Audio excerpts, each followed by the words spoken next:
Hello and welcome to Nithrania Game Club. My name is Branislav Berec and you're watching Game in a Nutshell, the series of videos designed to teach how to play various board games. Today we're going to learn how to play Aquatica, a game designed by Ivan Tuzovsky and published by Cosmodrome Games, and a game in which players take role of underwater kings of the entire civilizations living deep in the oceans, with the very simple goal: find, fully explore and fully discover and score as many locations as possible. Here is how it plays. First, prepare these ocean character cards. There are 27 cards in the game, 3 sets of the same 9 cards differentiated by the symbol in the bottom right corner. If you play a 2-player game, remove 1 set from the game. Shuffle the deck, place it face down on the game board, and then draw the first 6 cards face up. Then shuffle this deck of location cards, place them face down on the game board, and again draw the first 6 cards face up. There are 4 pre-printed goals on the game board. For your first game, it's recommended to play with these goals. In the future games, you can also use these random tokens. These tokens are called wild mantas. These are face down and these are face up. At the start of the game, place all these mantas face up somewhere next to the game board. Then each player will get 1 player board, 6 starting character cards with the same symbol in the top right corner. Take the 4 mantas of the corresponding color and turn them face up, and then each player will take one of these king cards which are marked with this crown symbol. For your first game, randomly determine the starting player who will get the king card with the number 1 in the top right corner. The second player will get the number 2 card, and so on. Add this king card to the other starting characters and they all form your starting hand. In the future games, you may draft your king cards. Take the number of cards which is equal to the number of players plus 1, so this would be the setup for 3-player game. And then in the reverse player order, so starting from the last player, each player will pick 1 card. Then the first player in the player order will have to choose from 2 remaining cards and put the 1 card which has not been chosen back into the box. Starting with the randomly chosen first player and then going in a clockwise direction, players take turns.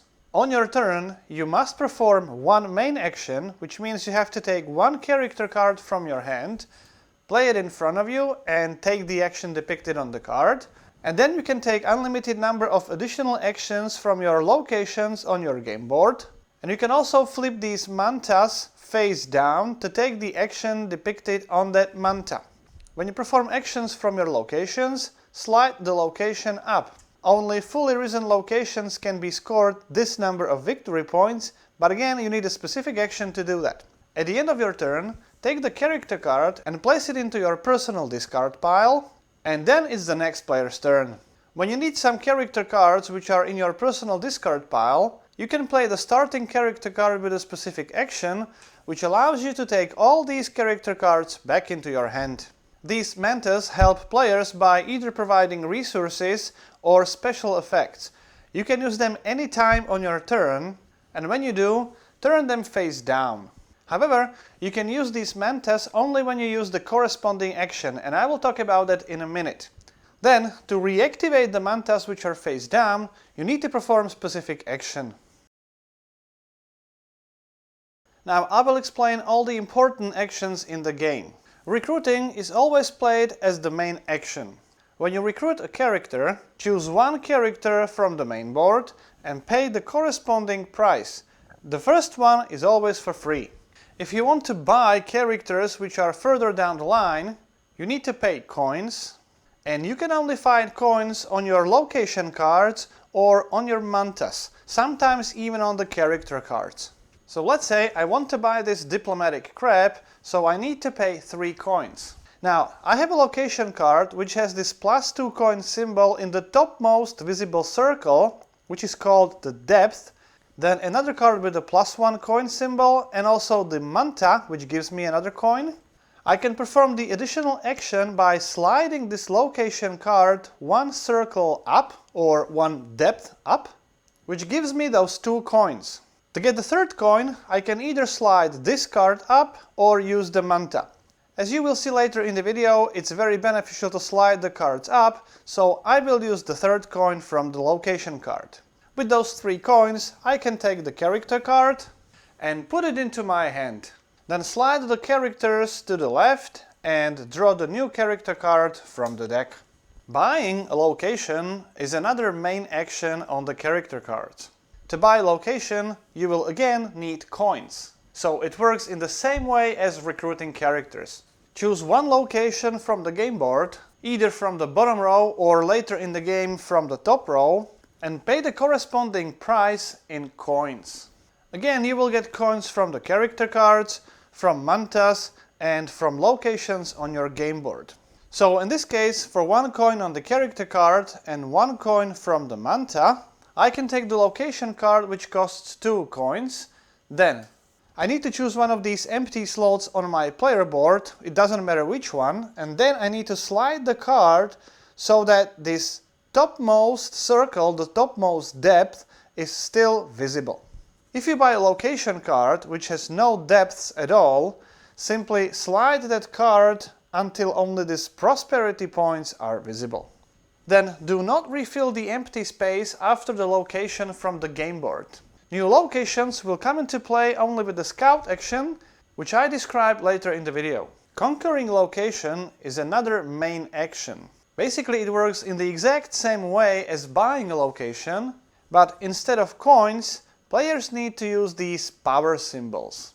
Again, you will find the power symbols on the character cards, on the locations on your game board, on your mantas, and there are some specific mantas which provide bonus only when conquering certain types of location.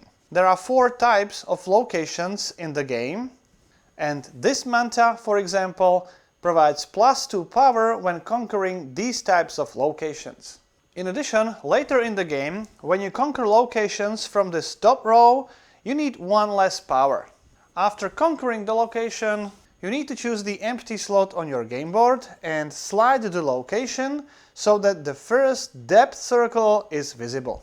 Remember, do not fill the empty space on the game board. These empty circles represent empty depths. There is nothing in those depths.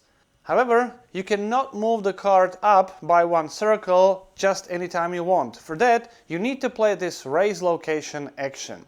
If you take the action with number 1, you can choose any other location and move it up 1 circle. So for example, like this.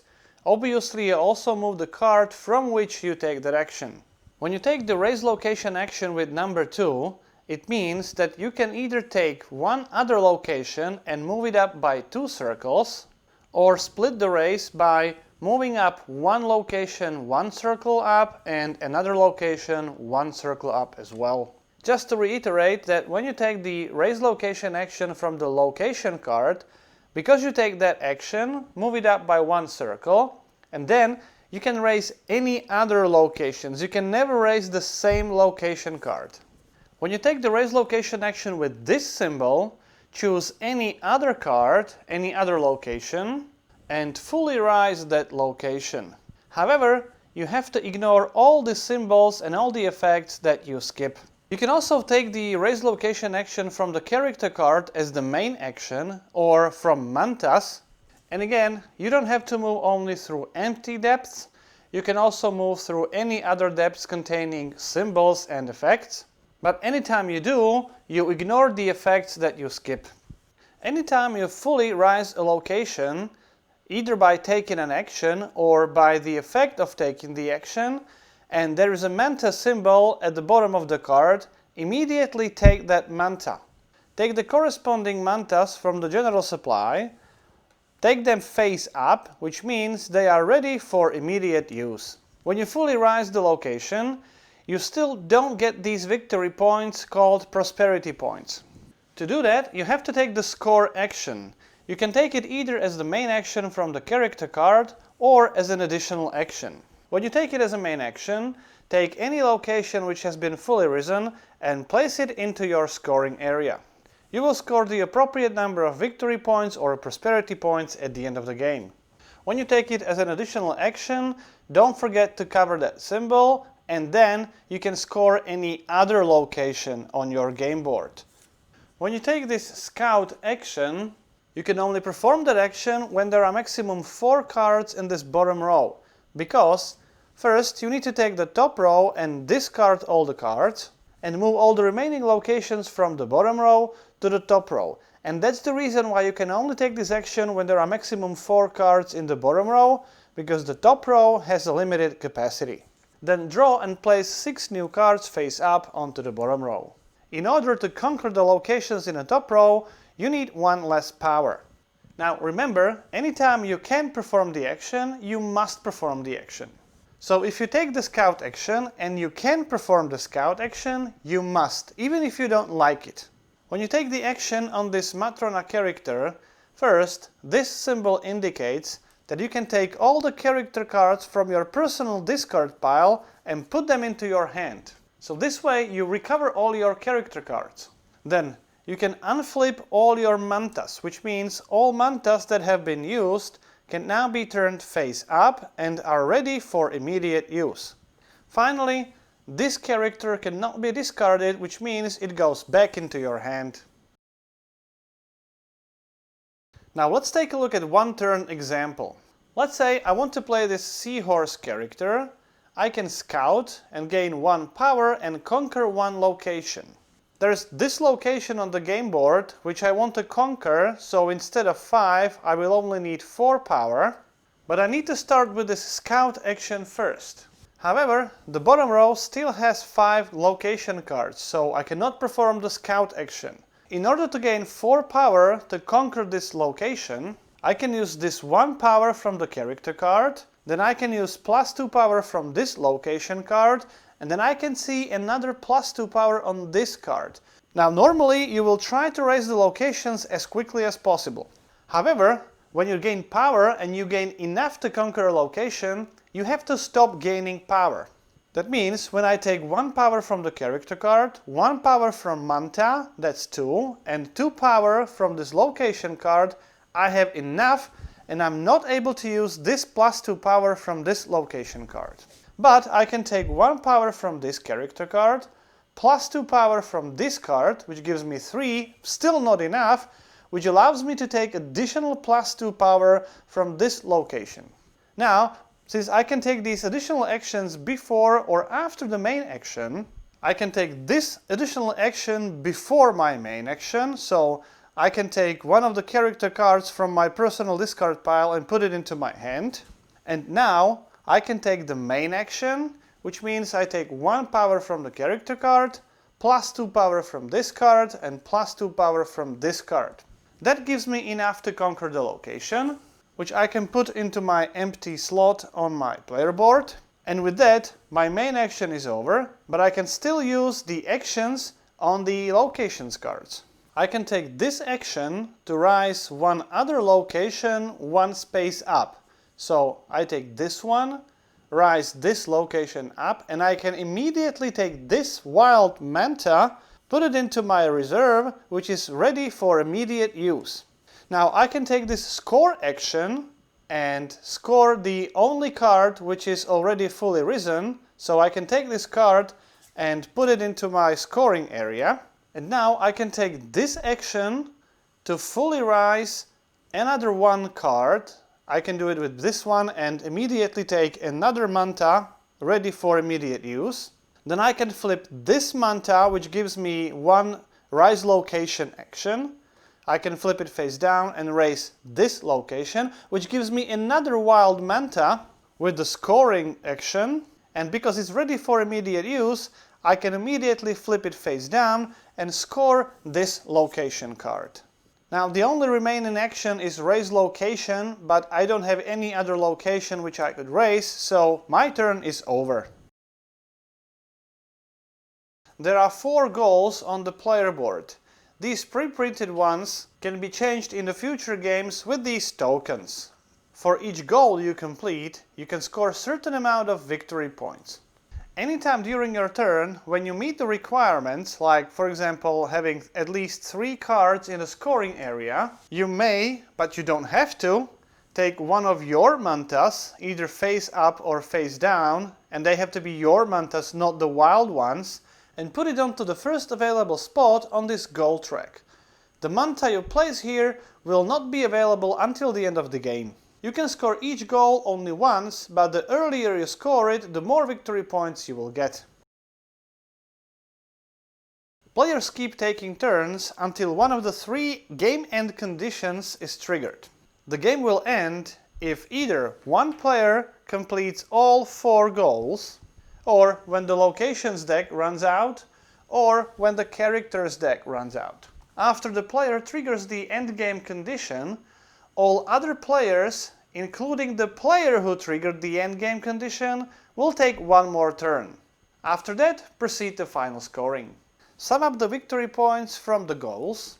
Then, from the location cards in your scoring area, do not add victory points from the cards which are still on your game board.